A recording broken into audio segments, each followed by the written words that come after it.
The story starts with our main guy, Kaneki. Just your average shy dude, living that broke college life. One day, he's chilling at a restaurant with his buddy, minding his own introverted business, when boom, in walks this absolute goddess. Like, bro, Kaneki's jaw hit the floor. He instantly falls for her.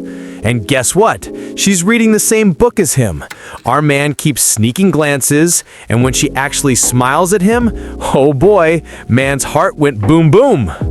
Next day, they meet again. They talk, they laugh. She even tells him her name's Rize. Beautiful name, right? Afterward, she's like, hey, can you walk me home? I'm kinda scared. And Kaneki, being the gentleman and a little down bad, agrees instantly. They're walking through a dark alley, big mistake, and Kaneki's like, hope we can hang out again. Suddenly, she hugs him. He's thinking, this is it, boys. But then, plot twist. Her eyes turn red and black, she grows fangs, and chomps into him like she's biting into premium steak. Yup, Rize is a ghoul. Those human-looking creatures that snack on, well, humans. Kaneki's bleeding out, she's revealing her monster form, throwing him like a rag doll, stabbing him. It's brutal. Our guy's seconds away from death when fate decides to intervene. A steel beam crashes down from above and crushes Rize. Instant karma. Cops show up, find Kaneki barely breathing, and rush him to the hospital. His organs are busted beyond repair, so the doctors do what doctors do. Transplant whatever they can. Guess whose organs they used? That's right, Rize's. Congratulations, Kaneki. You're now half human, half ghoul, the world's most cursed hybrid.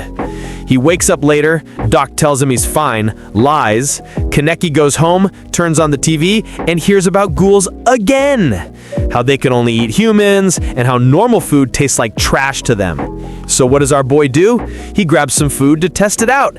And surprise, surprise, he vomits everything, even his favorite dishes. It hits him. He's become one of them.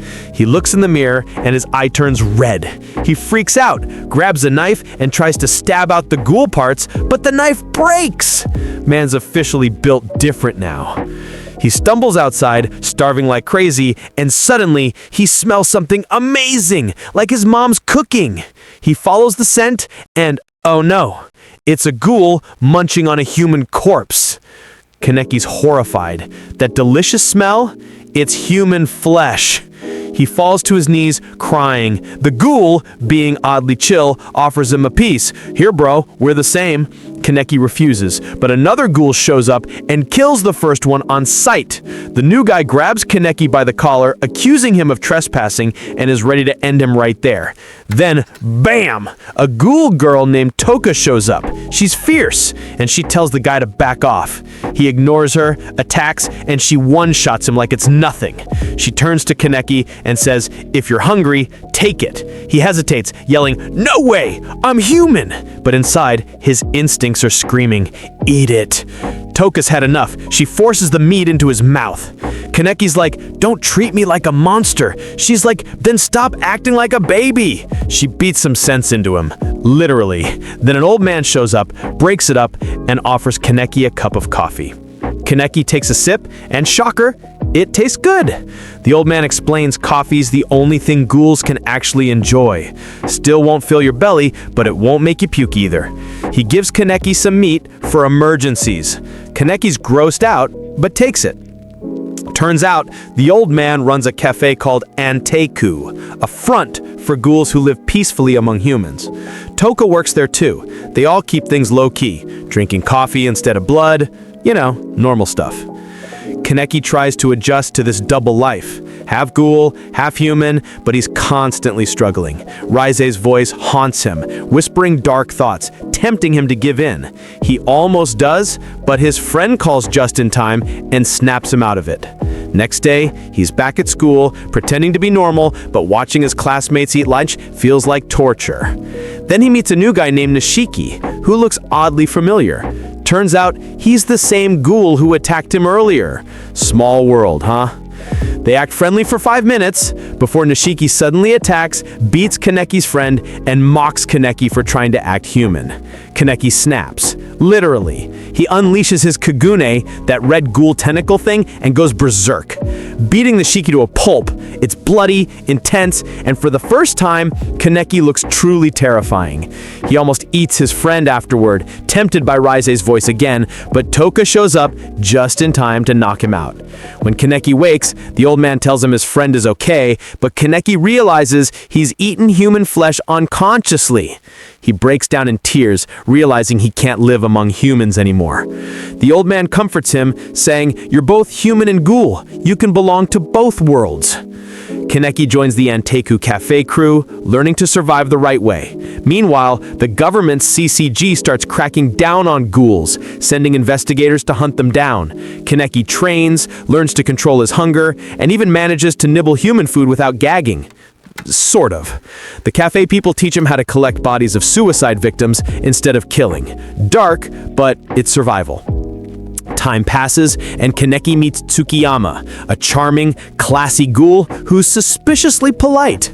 The dude's basically a walking red flag. Kaneki's warned to avoid him, but when Tsukiyama talks about books, Kaneki can't help but relate. They hang out until Tsukiyama goes full psycho. Turns out he's obsessed with Kaneki's scent and wants to eat him. He lures Kaneki to a party, which is actually a ghoul banquet, and Kaneki's the main course. When the fight starts, Kaneki unlocks his ghoul power again, defeating a monstrous ghoul in front of everyone. Tsukiyama's like, "My beautiful one-eyed ghoul," and decides he wants Kaneki all to himself. Creepy dude. Later, Kaneki saves Nishiki, yes, the same guy he almost killed, who's being beaten by thugs. They reconcile a bit, and we even meet Nishiki's human girlfriend, who actually knows he's a ghoul but loves him anyway. Wholesome, right? For 5 minutes. Yeah, then Tsukiyama kidnaps her to bait Kaneki. Kaneki and Nishiki rush to rescue her, leading to a brutal fight. Toka joins in too, and it's chaos. Tsukiyama beats Kaneki to a pulp, breaks his arm, stabs him. It's rough. But teamwork saves the day. Toka powers up after biting Kaneki to recharge, and together they finally take Tsukiyama down. Afterward, Toka nearly kills Nishiki's girlfriend to protect their secret, but when the girl calls her beautiful, Toka stops. That line hits deep. For once, you see Toka's soft side. Things calm down temporarily. We meet a little ghoul girl named Hinami and her mom. Sweet family, until tragedy hits. The CCG hunts them down, kills the father, then brutally murders the mom right in front of Hinami. It's heartbreaking. Toka and Kaneki find Hinami crying beside her mother's body, and that's when Toka snaps. She swears vengeance against the CCG. Despite warnings, she goes on a solo mission, ambushing investigators in back alleys, tearing them through like paper.